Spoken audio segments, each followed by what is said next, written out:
Infinity, you know how it is. Yeah. Okay, oh my god, I like blinked and then everybody was here and now my heart is like racing out of my chest. So, yeah, no, I'm gonna have to lean into it. But I'm so excited you are all here and you're all coming in with your appetites and you're ready to listen to some great work tonight. Is this how we usually open Ice Cream Social? Am I missing something? Welcome to the Ice Cream Social.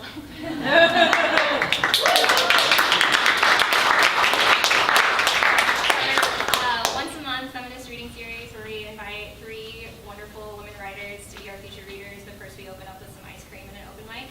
And without further ado, I guess we'll get started. Right? You ready? Let's do it. Okay. So our first open micer this evening is a ice cream regular, and I'm just gonna call her Miss Keto because that joke made me laugh for 10 minutes last time. Jenny Keto.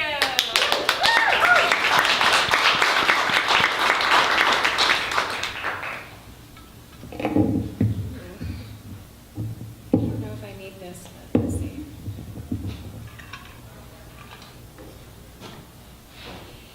So this poem will be published in a literary magazine online called Daracine? I don't know how to pronounce it. Oops. It's called Hearing Loss. Do you hear voices? Shrink punctures my pause, dissects my clenched chest, slowly surrounds pieces of my wet meat in plastic sheets. I hear a phrase. Shrink flicks. Here? Scalpel eyes scrutinize, razor my gaze, on guard, eyes squeeze shards. Shrink raises soft white flag I catch to blot what eyes can't keep. Hands pleat and pull the rag to find a way to speak. More like a note. Treble, triple key. Someone familiar pleads, pleaded. Something familiar, crease, creased. These words, they never cease. Like lips we pressed, they punctuate my pulse, line lobes, the home you left at the base of my neck, at the apex of legs, and still I feel phantom limb of what we held, and still I fold, unfold, again, again, along seams. What's left of you on me? But all I can say leaves me like water squeezed from a bag, my body, through my mouth, a pinhole. I leak what you still sing in me. His words repeat, always the same 3 words. Words that he said to you. Shrink, pries, leans, peers in. Yes. Words interned. I returned you. Sounds like morning. Shrink offers me my pieces warmed by the stay in his phantom palms. I sigh. Release. A smile peeks from somewhere beneath the bittersweet. I quip. Where went my noon and night? Shrink chuckles, ciphering semantics, cut clean, a chasm between hearing, loss.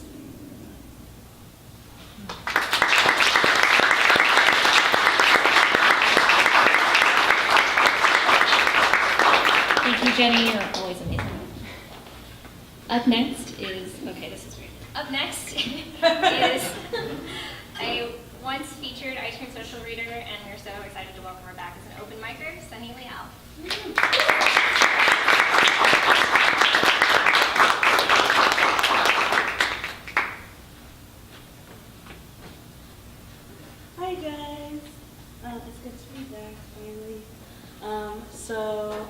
you some love poems, and I was here last night when they had Kaveh, we had Kaveh Akbar reading, and he said, like, I'm gonna read a love poem, and he's like, which is kind of stupid because all poems are love poems, so it's like kind of helps me like not feel cheesy as hell. So I'm gonna read you some love poems because that's all I got right now. I did 2, so I'm not go crazy. Alrighty. I never do titles. I can't do it. Last night or this morning, I was held by my heart while we slept. Woke up many times with my head buried in their chest. Departed dreams of him defined them safe in my bed. First time I have seen you in my sleep and not woke and wept. You were there beside me, coffee bean boy of my high school daydreams. Thick arms, pillow soft chest, big-lipped lover in my limelight, snoring with your do-rag on, my fresh black dye matching its hue. How do I feel so safe with you? And then I have another really stream of consciousness piece that I wrote in this lovely journal that my best friend Angela gave me. So I'm just going to read this to you. I wrote this right after I woke up because I'd fallen asleep in a coffee shop for like 30 minutes. So I'm going to go for it. I wake up warm and midday, how I like, and somehow you are in front of me. Not a dream, but a memory fabricating from the charged ions of my brain. I am at a desk, but I astral project to a room with bunk beds. One bunk for the body you finger, and one for all the feelings I have to lock down inside while we stroke each other's most private places, my cheeks, my tangled ends, your eyelashes, your fresh clipped edges. Our feet graze each other coarse. Neither of us pull away but closer, as if our dead skin heels could convey more feeling than our larynx. And they do. Nothing can crack a callus so built like calcium mines million years later. Fragile and revered, we could rub our heels to ash against each other and feel no pain, and yet your toes slip over mine like heated honey. Maybe it is cliche to commentate the eroticism of feet. Maybe it isn't treated wholly enough. You would place my pedal digits between your unclenched teeth if I asked, but that's not what I desire. I just want you to love my mobility with yours and hope this means we'll always move in this way together. Thank you.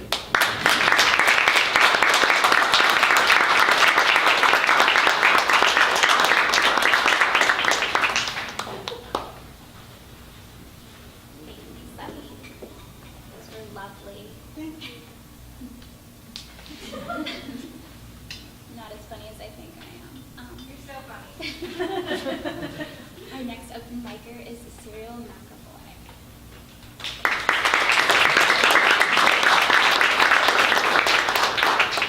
Hi, this is my first open mic, so you'll have to bear with me. I'm very glad that it's here. Yeah, you've got to start somewhere, right? So I might as well start here. So I'm new to Austin, and I'm from West Wales, from a little place called Borth, which is as far west as you can possibly go in the UK without falling off into the Irish Sea. And it kind of feels like a place where all edges kind of meet. And I kind of feel like edges where meanings happen. So this is a poem about going home. It was a harsh country, perhaps, a wild, westerly country. Wind wailing around the silvery slate tops, the bitter, brittle rootedness, gnarled claws holding fast to cool, smouldering soil. Solidarity of a sort among the souls who lived there, a kind of shared joke on those who lingered safely beyond the amulet of mountains, lulled, so they said, when they had downed a bitter or two, by the softness of rolling hills, checked in their flight by the geometry of hedges, who returned sometimes with the glamour of prodigal sons, hoping for redemption. There was hatred, too, of those who escaped, of those who failed to escape and held up the mirror to their own abandon, to the fairground dipping one-horse town that broke off into the sea perpetually. Yes, this was sometimes a strange country, throwing shocks from its rocking folded lap to startle the ordinary order of things, where a lamb slipped under the fence teeth of the field's edge, became next day a bundle of cotton, pecked by crows who sung its lament like sirens, fleece blowing over the heather like dandelion clocks, ticking away time. Where dipping, swooping fields hurt your eyes at time with their greening grace, hinged by gates that jutted like jetties at odd angles, leading into thin air, and kites, keened and soared, diving to perfect pinprick gliding point, then careering like a fallen martyr out of sight. Yet in many ways it was a booming land, where the sea leaning back rocked her sifting sands, felt treasures run through her fingers, and the black knuckles of forest, its bones drowned long ago, metamorphosed into something breathing, a city of jetty knots and burnished grooves, stirring under slipping foot, then dissolving like coal dust with the next tide's sweep. A country where fishing boats hovered over the horizon with the simplicity distance gives, suspended like the silence after song, where blue sky and sea vaulted and merged into unfathomable blue, world pressing with vibrating force against its edges.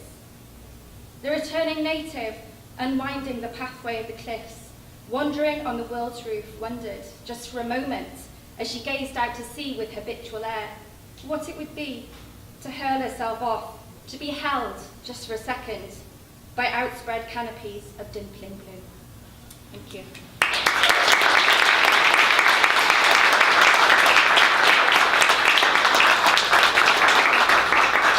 No, our next open micer. She's kind of famous. Annar Veröld.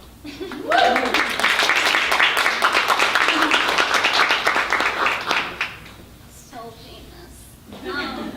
So funny. So funny. I mentioned last month that I'm trying to come up here in solidarity with our readers, and I know it's hard to share your work, and I really appreciate it. And I've been thinking about this all month long, and thank you for showing courage and coming up here every month, or one month. It really means a lot to us. This piece of prose that I'm going to share with y'all today is about my birth name. It's not my real name. And for those of you that don't know, my birth name is Yenifes Baulatrochas, and I don't go by it. I knew a pomegranate bush before I ever tasted a pomegranate, or knew its final form. I told it that I loved it, and months later, a flower bloomed, and I thought to take it in my mouth, but waited. In the summer heat, I met a bull, and tore it off, and ran it home, and let it roll from my hand to the table, to the floor. I admired its star, where a branch used to feed into it with love of dirt and light and moisture. My new name is a sound a decade old that grows truer and louder with time. It is a mumble from the throat of a girl sleeping with a boxer in a wicker chair, surrendering to depression and Miami's salty air. My new name is a secret pulled from a chest filled with frogs and a mouth craving Iceland, but also from lips and a tongue forming the shape of a Farsi word for a fruit I wouldn't taste until the future. I wouldn't know where a girl with this name has gone, but I do know that this girl shifts shapes to fit between your refrigerator and stove, or your car and the pavement, or the pages inside your book, as a heat, as a smell, as a word that invites your mothers to laugh out loud and blush pomegranate sweet into your sticky childhood memories of love.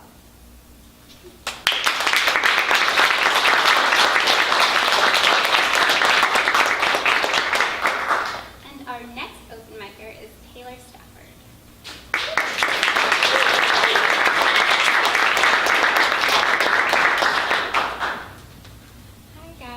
thank y'all so much for coming to see me.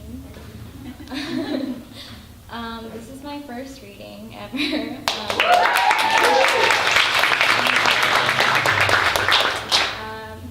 And I'm just gonna get right into it. This is a song that has animals, or it's not a song, it's a poem. It has animals in it, so who doesn't love animals? Blood on the tongue when she speaks to him. What makes an owl kill a falcon? And is it the same motive you would have to kill me? Does the owl pluck the falcon's feathers before biting into its flesh a mess left on the bloodied claws, carrying the part of his prey that will keep him warm? What does an apology from an owl sound like? Perhaps it's better than yours. When your hands say, hush, I think, you're not my sound, baby, but I listen to you every day. Who are we if not the nest of limp pink bellies, garden of weak beaks? Say, I'm sorry, say, honey, but do not expect me to wilt into your arms. Do not try to sing the blues into my blue bruises.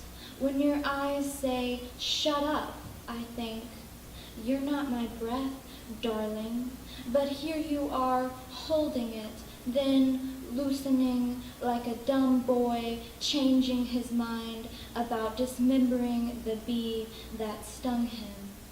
As he sets it down, he doesn't know. The bee is already dead.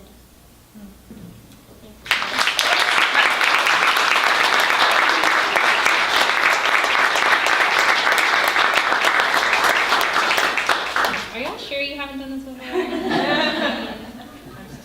Yeah, me too. Up next we have Melissa Ragsdale. I'm so excited to be here. Thank you for having me. This poem I wrote like 6 years ago, which you'll be able to tell from the title.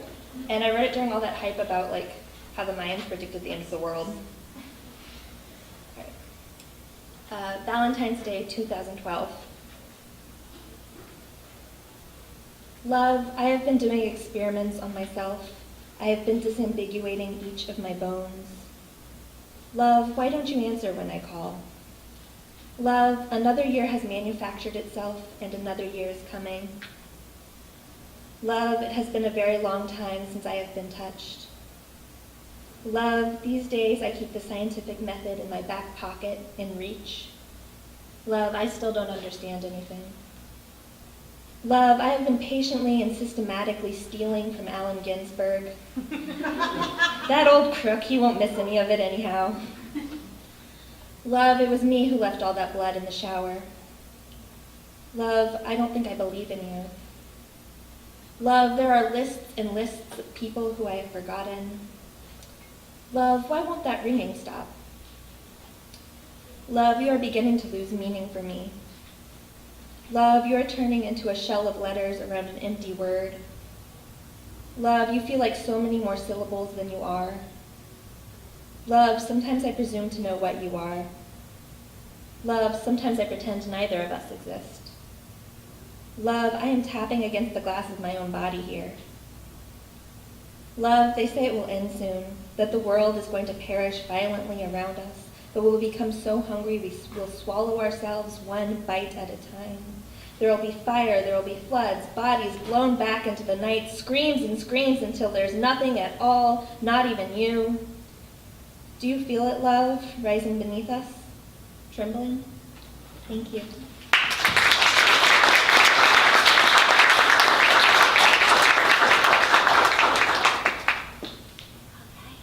We only have a few names left. Again, I'm so grateful for you all joining us. Up next, we have Allyson Whipple.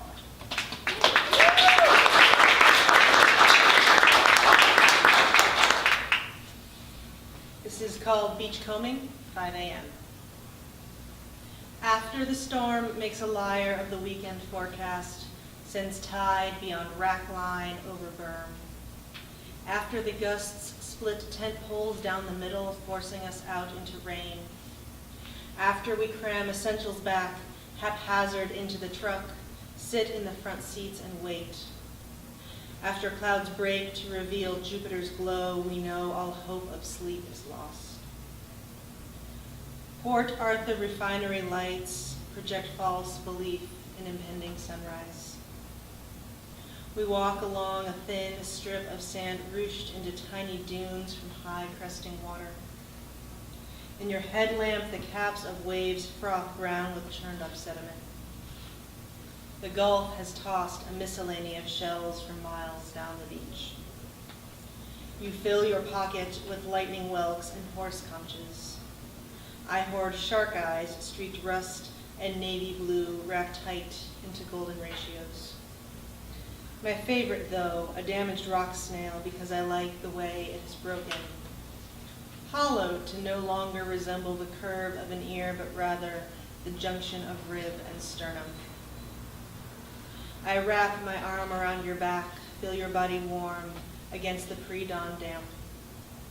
Red mottled clouds blooming behind us, we walk into the lingering night.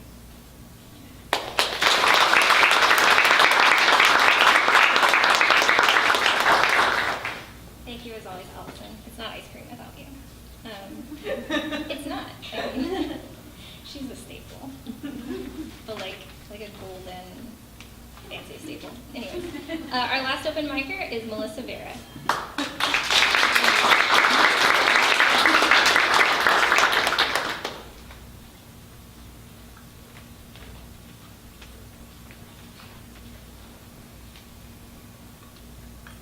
Hi. I'm reading 3 short pieces from a bigger collection called Intersectionality. Her name was Colleen, the perfect name for a recently divorced, seemingly liberal white lady who loved Amy Schumer. After the divorce, she got to keep her $1 million house in the heart of San Francisco. I needed somewhere to live for a few months, and my sister had vouched for her. Colleen said I could stay in the cottage in her backyard for free. She had too much money to care about me. She had enough money that all she had to care about was her honor. I had never driven in a city before, found it hard to drive up and down hills and through narrow streets. As I was backing out of her driveway one day, her neighbor claimed that I had hidden his beaten-up old car. The accusation sent me into gasping, heaving tears. I couldn't afford to have hit someone, and I knew deep in my gut that I had not hit him. I also knew that didn't matter. This white man who lived across the street, who was always looking out the window at me as I came and left, would always be the louder voice. No matter what I said to Colleen, no matter how quiet and respectful I had been, she would believe him over me. And she did. And when I told her I wanted to contest his claim, she said in no uncertain terms that if I didn't own up to my mistakes, she would kick me out of the house.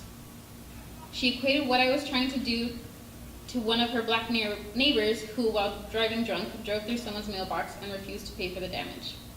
I was furious. How dare she talk to me, the good and hopeful girl my teachers always hailed me as if I were a criminal.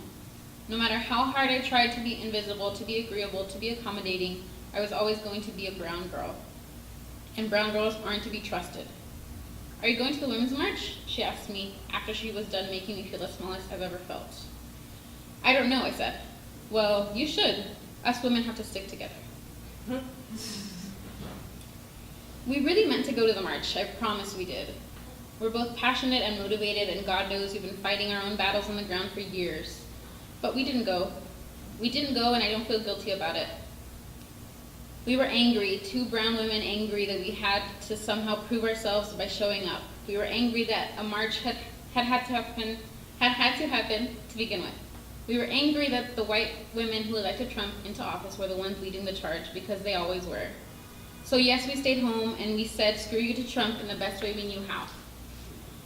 We stayed in and had a lot of sex. We sat in the dark and cried and had soft sex over and over again. We took our time, we ordered in, and watched the first season of a series of unfortunate events on my laptop. We felt the sort of joy that comes from rebelling in the most gentle of ways. A few weeks later, we were at a flea market on Treasure Island. A black woman was selling her paintings, one of which was a mural of women in signs from the march the month before. It cost $65, more money than I should have spent. I bought it then and there, a memory of a march we skipped to take care of ourselves, to resist in our own way, to take a break from the fighting we've been doing our whole life.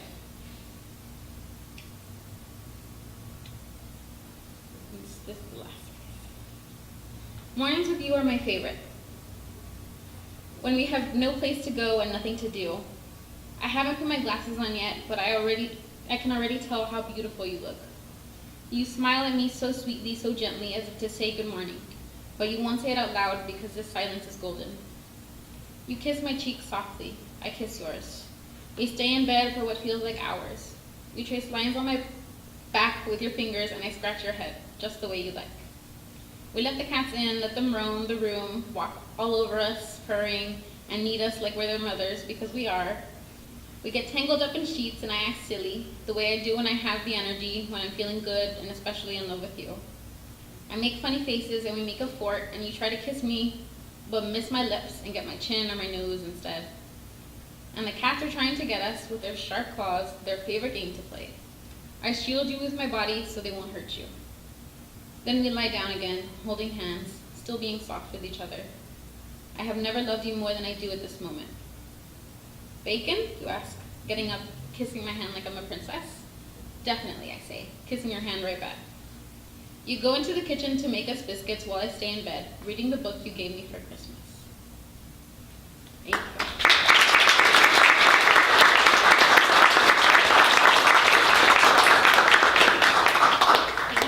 Closing us out, Melissa. Thank you. As always, we're so grateful for y'all bringing Mark out here. It means, I know it means so much to us, and it really helps build our community. And it's great. Yeah. I'm always kind of like starstruck afterwards. It takes me a second to recover. Before we go into our 5-minute break, I just want to let y'all know it is